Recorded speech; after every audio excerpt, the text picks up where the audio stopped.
आज मैं आप लोगों को एक कहानी सुनाने जा रहा हूँ जिसका शीर्षक है गंदे लोग। एक उपन्यासकार है, उसने एक उपन्यास लिखा गंदे लोग। तो उपन्यास गंदा ही होगा क्योंकि नाम जो गंदा है। अक्सर गंदे लोग ही गंदी चीज़ें लिखते हैं। निसंदेह वह गंदा है। और कहते हैं ना कि एक मछली सारे तालाब को गंदा कर देती है, इसलिए तालाब भी गंदा हो जाता है। अतः सिद्ध हो गया कि वह गंदा है क्योंकि गंदगी में ही गंदगी पलती है। अब कौन सी गंदगी को वह गंदी दुनिया के सामने रखे। जीवन के कितने ही समय उसने इस प्रश्न के उत्तर ढूंढने में ख़त्म कर दिया, लेकिन वह उत्तर पाने के लिए शायद यह प्रश्न की गहराई तक पहुंच ही नहीं पाया, क्योंकि वह जानता था कि उसकी अकल इतनी ज़्यादा नहीं थी कि वह गहराई तक सोच सके। तभी तो निश्चित है उसे गंदगी ही गंदे दिमाग में मिली होगी जिसे आज वह लिखने बैठा था, क्योंकि समुद्र में तो मोती वाली सीपियाँ तो उन्हीं को मिलती है जो गहराई तक डुबकी मारते हैं। हर वस्तु का अपना एक समय होता है और एक नई पुस्तक खरीदी जाती है, कुछ सालों बाद वह पुरानी हो जाती है और गंदी कहकर फेंक दी जाती है। सतयुग में तो ये लिखा हुआ है कि सत्य ही तो बिकता है और सारा साहित्य फटाफट बिक जाता था। सदियों तक पीढ़ी दर पीढ़ी पढ़ा जाता था। कलयुग आया तो सत्य पुराना पढ़ चुका था।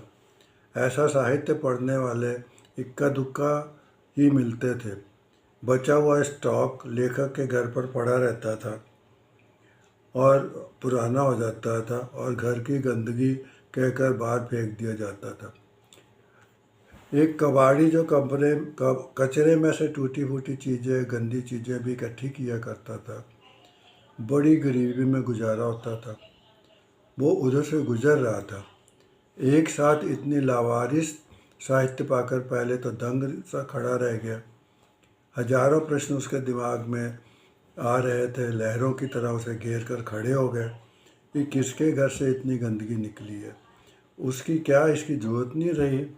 मैं इसे उठाऊं या ना उठाऊं, इतना नया का नया कोई मुझे चोर तो नहीं समझ लेगा। ये कैसे मेरे किस काम आएगी। अंत में ये सोचकर कि किताब तो एकदम नहीं की नहीं है, चलो किस्मत हुई तो अच्छे दामों में बिक जाएगी तो कुछ दिन अच्छे से गुजार लेगा। कहते हैं ना कि पानी हमेशा ढलान की ओर ही बहता है, उसी तरह गंदगी भी गंदगी की ओर ही बहती है। गंदा नाला भी अंत में समुद्र में ही जाके मिलता है, जहाँ और भी कई जगहों से गंदगी आके जमा हुई होती है। फिर तो गंदा कबाड़ी खुद, उसने अपनी बोतल से हथेली में पानी भर के अपना मुंह धोया। मुंह ऐसे धोया जैसे कभी कभी भैंस कीचड़ में बैठकर आई हो और कामचोर नौकर ने बाल्टी में भरे थोड़े से पानी से भैंस के थन धो दिए हों, क्योंकि उसे दूध धोना है। वैसे ही कबाड़ी का केवल मुंह ही धुला था, मगर बारीक धूल से उसका चेहरा पाउडर की तरह पुता हुआ था और तिस पर चेहरे का पसीना मिलकर उसे और भी गंदा कर रहा था।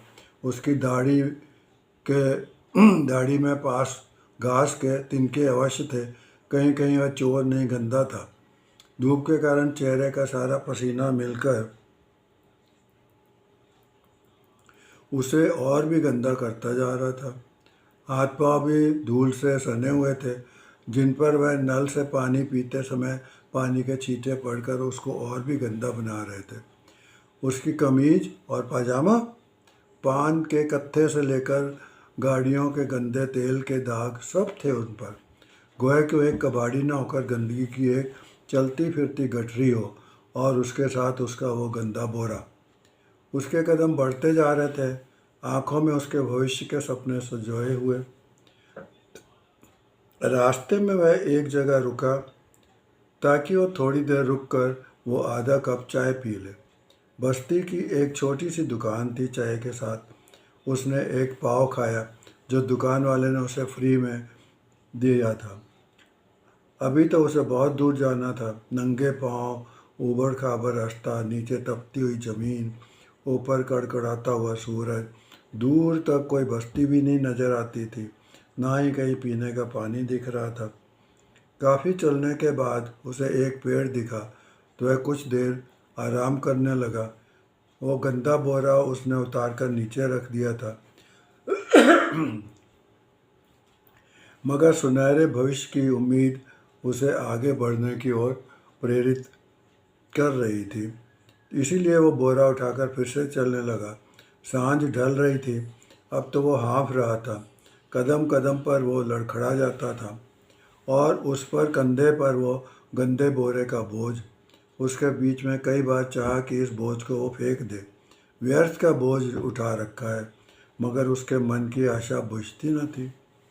हर बार सोच लेता था कि वजन के हिसाब से भी अगर वो बेच पाया तो 15 दिन तक कहीं जाने की जरूरत नहीं पड़ेगी, अब ज़्यादा दूर नहीं चलना पड़ेगा। सोच रहा था कि अब थोड़ी देर के लिए तो आराम कर सकता हूँ, मगर एक कठिनाई उसे दिख रही थी कि अब कहीं एक बार भी उसने बोरा नीचे रख दिया तो उसमें हिम्मत नहीं बचेगी कि वह बोरे को फिर से उठा पाएगा। भूख से उसका पेट कुलबुला रहा था, प्यास के मारे उसका मुंह बार बार सूखता जा रहा था। अब तो वह अपनी मंजिल से 8 कदम दूर ही था। अभी 4 कदम ही चला था कि उसके कदम लड़खड़ा गए और वह वहीं गिर पड़ा। उसका बोरा भी उसके हाथों से गिर पड़ा और गिरते ही बोरा खुल गया और उसका सामान बाहर आ गया। तब तक रात हो चुकी थी, बाजार बंद हो चुके थे, इसलिए कबाड़ी के गिरते समय मुंह से बड़ी मुश्किल से पानी शब्द निकला, मगर सुनने वाला वहाँ कोई ना था। भोर हुई, बहुत से लोग अपने अपनी थैलों में बोरों में सामान लाते जहाँ कबाड़ी लेटा हुआ था। उसके आजू बाजू कपड़ा या तारपाल बिछाकर अपनी अपनी दुकान सजाने लग गए। हर मंगलवार को यहाँ बाजार लगता था। कबाड़ी तो जो सोया था कि उठने का नाम ही नहीं लेता था।